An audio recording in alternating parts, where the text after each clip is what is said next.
Good evening. You're on the Smoking Section, brought to you by Cambridge Citizens for Smokers' Rights. My name is Stephen Helfer, and I hope we have a decent show for you tonight. And I hope that if you're interested, you'll give us a ring, sorry about that, or let's go here, or visit us on Facebook. Cambridge Citizens for Smokers' Rights. We have a very active Facebook page. Again, if you have any questions, we're very, very happy to discuss them with you. And I was having a conversation with a friend last night who seems to have a rather negative view towards tobacco, and he thinks that, well, it's an addiction and that it's a way of kind of escaping who you are, kind of like not facing yourself. And I would say quite the contrary. I think that tobacco has been around for many thousands of years in the New World. It was something that was very, very highly praised, revered even by the American Indian. And that it is something that is really more of a kind of plant medicine that clears the mind, reduces anxiety, depression, boredom, loneliness. And I think it's very, very helpful to many, many people. And one of the reasons that our society is having such problems now with anxiety and obesity and the like, is that we have made it so difficult for people to enjoy tobacco, and we have stigmatized the use of tobacco and stigmatized those people who use it. And one result of this is we have a whole society who is very dependent on psychoactive medications. Medications that really, that are very powerful, very expensive to produce, and no one knows what the long-term side effects are. Now, I don't claim that because of the decline in tobacco use is the only reason these things are so prevalent in our society, but I think it's one of the reasons. And so yesterday I came to the conclusion, and I said to my friend that tobacco is a medicine. And unlike other things, other substances like heroin or marijuana or any of those, it does not distort your grasp of reality. It does not make it difficult for you to drive a car. It will not result and you not passing a very difficult test at school or being unable to write a long paper. In fact, it will do the opposite, and that is why so many of our great writers, great musicians, philosophers, and scientists, like Einstein, for example, or Thomas Mann, and in terms of musicians, people like Eric Clapton and Keith Richards, were very able to learn the guitar because of in their instance, because of the ability that it promoted and for them to concentrate very, very singularly on a particular effort. And that's the very, very helpful way that tobacco helps people concentrate and practice things. So, to call it a drug, if you think about it, the really only definition for drug that I've ever seen that really has any kind of meaning is any substance which injected into a rat produces 2 scientific papers. A drug can mean anything: chamomile tea, coffee. Even if you look at the FDA's definition of drug, water could be considered a drug. So I hope that people will think a little bit differently about tobacco, and that's the nature of the program we have and the nature of Cambridge Citizens for Smokers' Rights. Now, I'm going to go immediately to our Smoker of the Week because I think want to experiment with how it works here in CCTV with our technology and so forth. So we'll go right here. And right now, yes, we have someone who is the name of Pinetop Perkins. And Pinetop Perkins was born in Belzoni, Mississippi in 1913, and he began smoking at the age of 9. And right now, he, in this photograph, I believe he's 96 years old. And although he never formally studied piano, which was his instrument, and never even learned to read music, he played with and for many of the blues greats like Muddy Waters, Sonny Boyle Williamson, and slide guitarist Earl Hooker. In 2009, at a celebration of his career in Clarksdale, Mississippi, where, of course, the blues, Delta blues, it's kind of the mecca of Delta blues, and Pinetop Perkins was there, and at the age of 96, the Tampa Bay Times reported that Pinetop sat quietly at a table smoking cigarettes while dozens of guitar players performed the blues in his honor. At the time of his death in March 2011, he had already been booked for 20 more performances, so he was playing right up through the age of 97. And his agent, Hugh Southard, said Pinetop's tastes were simple: 2 cheeseburgers, apple pie, a cigarette, and a pretty girl was all Pinetop wanted. So here we have Pinetop Perkins at the age of 96. He had been smoking since the age of 9, so he died at the age of 97, so 9 from 97 means he had been smoking 88 years. So, but of course you have to remember that Pinetop died of heart failure in his sleep, and I believe that the Centers for Disease Control and Prevention would consider his death at the age of 97 a smoking-related preventable death.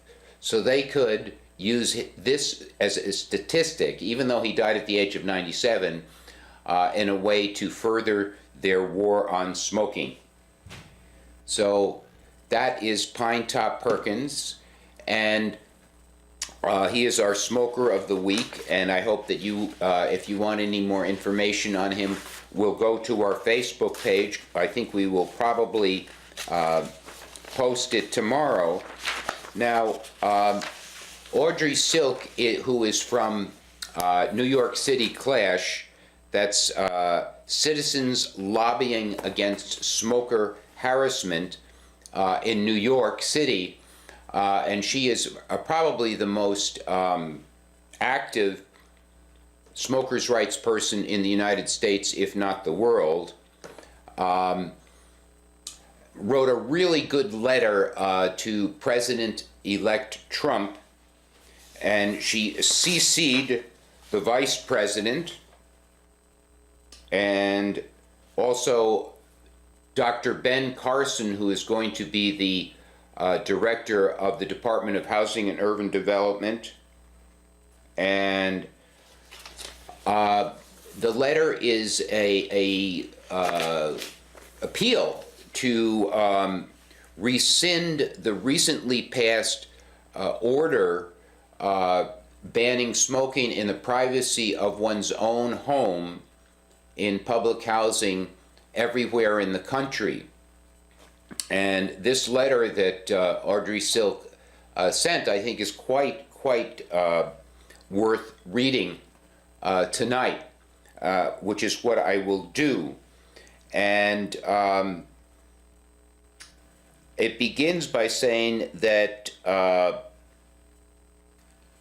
she believes that the president-elect and his vice president-elect believe in less intrusive government, and that this is an ideal that and she goes on to say that this is an ideal that not only applies to business and industry, but to people. So, for example, we have heard from the president-elect that he wants fewer regulations regarding businesses, but Audrey is bringing this up and say, how about fewer regulations regarding people? We hope that the burdens you've promised to lift off of industry in pursuit of economic freedom will be lifted off the people in pursuit of personal freedom. We ask that you rescind the final rule, smoke-free public housing, that was imposed by the U.S. Housing and Urban Development Department and printed in the Federal Register. You don't have to have a favorable view of smoking to be against what New York's Observer newspaper editors describe as possibly, quote, the most far-reaching, intrusive, and overreaching executive order of the entire Obama administration, end of quote. And far-reaching because it assaults people in the privacy of their own homes, and overreaching because it is fraught with substantial constitutional questions. Imagine an elderly or disabled veteran being told that he can't enjoy a cigar in his own home, that he'd have to make it downstairs and then 25 feet further into the freezing cold, torrid heat, or drenching rain without a bench to sit on. In 2013, President Obama honored the nation's oldest veteran, Richard Overton, in front of thousands in D.C. on Veterans Day. Obama told the crowd, his service on the battlefield was not always matched by the respect that he deserved at home. Well, this veteran is also well known for his love of his cigars, enjoying up to 12 a day. Mr. Overton is still with us at 110 years old. What respect at home are veterans like receiving from the Department of Housing and Urban Development when they are being kicked out of their homes either 12 times a day or for good if they get evicted for non-compliance? The Department of Housing and Urban Development's disregard for the well-being of residents such as Mr. Overton dictates that this exercise cannot be about health. If the person who wants to smoke falls down the stairs, catches pneumonia, or becomes depressed, it's clear the only thing this rule is about is HUD's complicity in Big Health's social engineering experiment. Quit smoking at the point of their rule-making gun is their answer, and the motivation behind this rule is that they want people to quit smoking or be evicted. They call it the tobacco endgame. I think others would call this means to an end the liberty endgame, whereby to denormalize smoking, they have had to denormalize civil liberty ideals. This is not a right to smoke objection, as HUD and its rule supporters insist on characterizing any resistance. At stake is the right of U.S. citizens to be left alone to engage in a legal activity in the privacy of one's own home. We have no objection to government and health groups advising against smoking and offering stop smoking assistance to those who seek it. But when Congress and states' rights are sidestepped and a federal agency starts breaking down its citizens' front doors to rip tobacco out of their hands because they refuse the advice, let's stop pretending the issue is about smoking instead of tyranny. We the people beg for relief. Please rescind this rule. Well, I'm kind of sorry for not having read that very well, but I think Audrey Silk, in her letter, really makes it clear that, again, this is not primarily about tobacco. It is primarily about the right of an individual citizen to live his or her life the way he or she chooses to. And Audrey really backs up this letter with some very good footnotes, and one of them I think is quite startling if you're not acquainted with the anti-smoking forces. If you know them, as we do in Cambridge Citizens for Smokers' Rights, it's not surprising. But this is something from the Stanford University Freeman Spogli Institute Center for Health Policy. And this particular institute, which I assume is supported by federal grants and supported by grants from pharmaceutical companies, essentially is an anti-smoking organization, talks about how the end game, the way they can finally root out tobacco altogether from our society, is very much helped by banning it in public housing. And they go on to say, part of the tobacco endgame is to further denormalize smoking to the point that the next generation of kids will not grow up seeing it as something adults do. This is a hard argument to make when a kid smells smoke every time he walks into the hallway of his building and sees groups of residents smoking on stoops. Smoking bans have really helped to marginalize smoking behavior in other settings like airports, restaurants, hospitals, and schools. Multi-unit housing is the next logical step. And of course, when they say multi-unit housing, they don't simply mean public housing, they mean private housing altogether, not just public housing. So the federal government and other anti-smoking organizations are doing everything to promote smoking bans in private housing.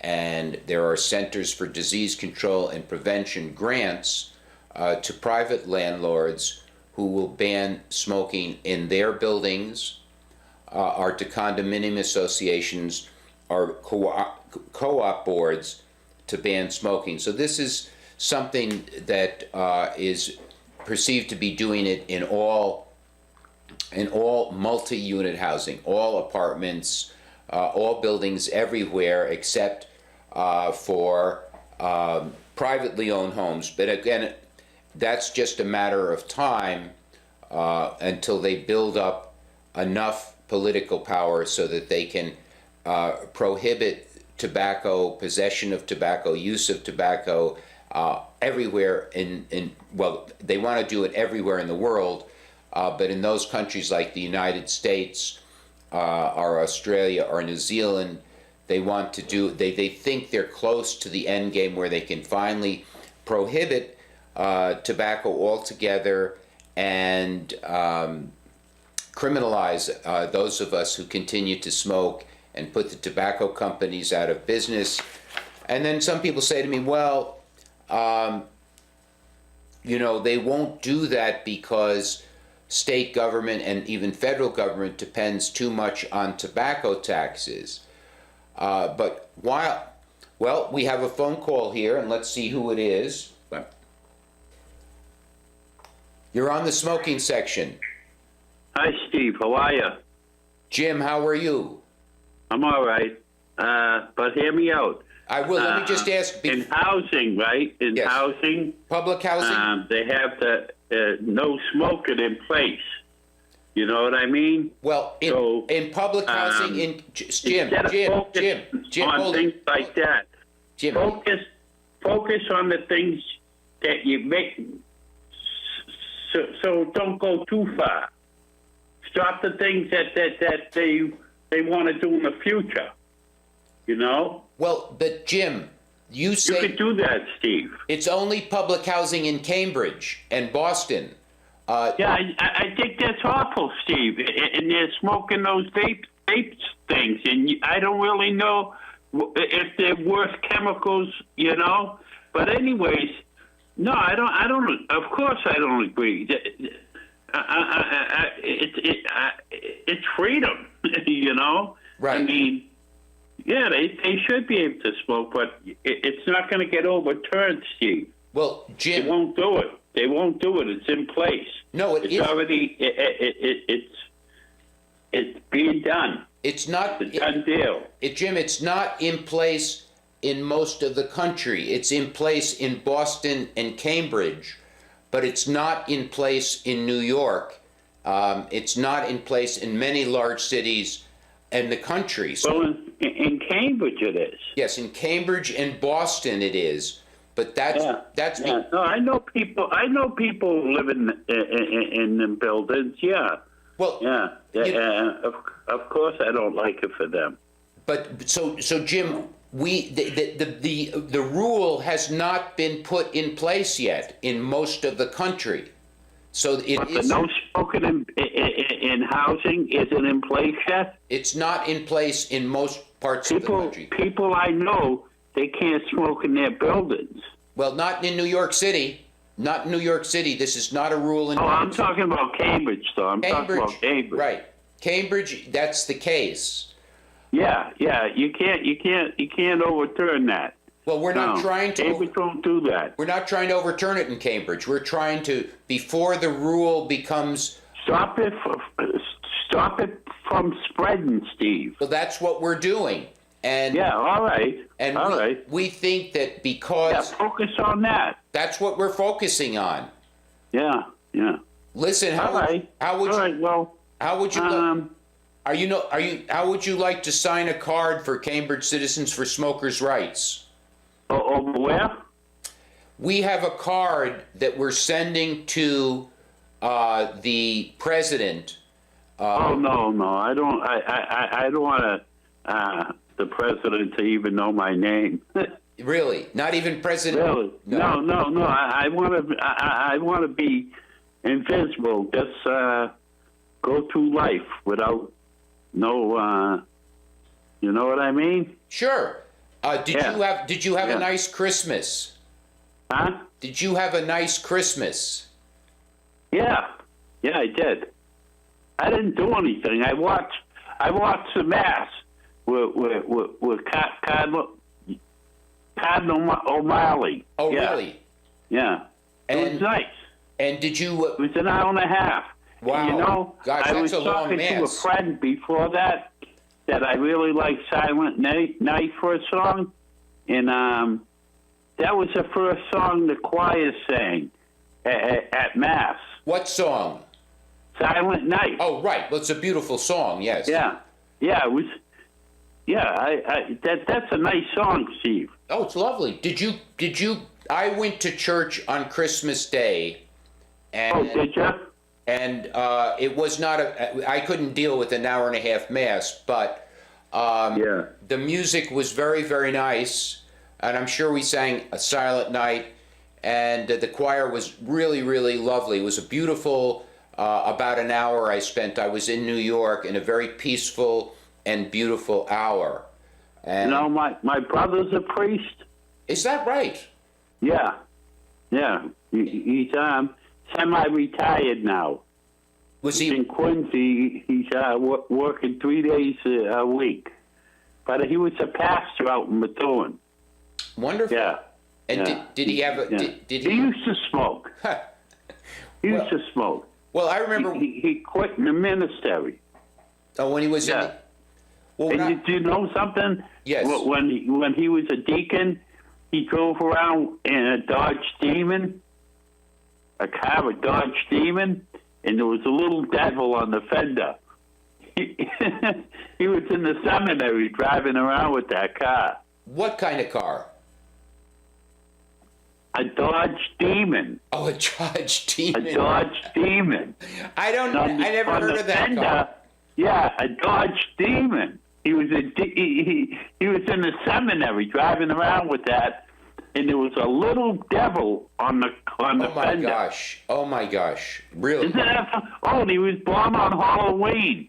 I can't believe that, Jim. You know, when I was a kid, I was standing outside of our local parish church with a friend of mine who had been who was an altar boy, and we were talking to the